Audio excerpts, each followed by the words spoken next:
فقرة شعرية يقدمها الطالب عبد الله جمال، فليتفضل مشكورا.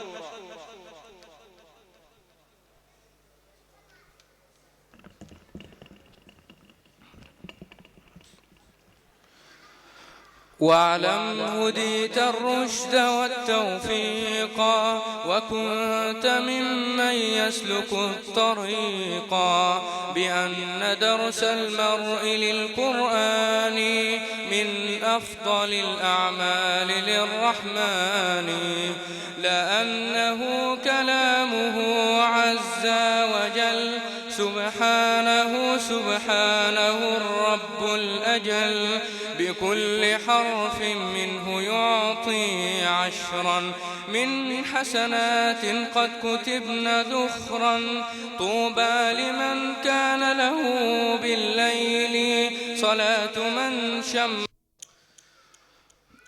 بكل حرف منه يعطي عشرا من حسنات قد كتبن ذخرا، طوبى لمن كان له بالليل صلاة من شمر فضل الذيل، ليس له عن الهدى من ميل، يرجو من الرحمن حسن النيل.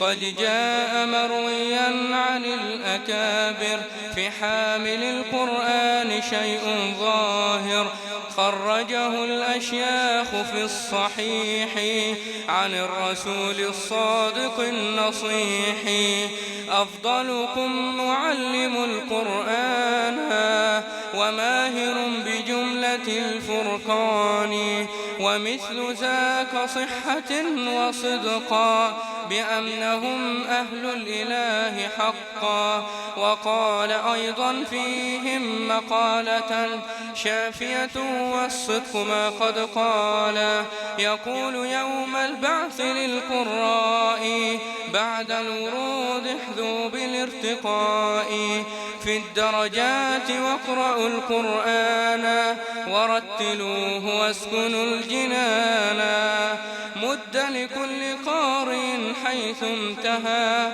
من أجل ذا رتله أولو النهى.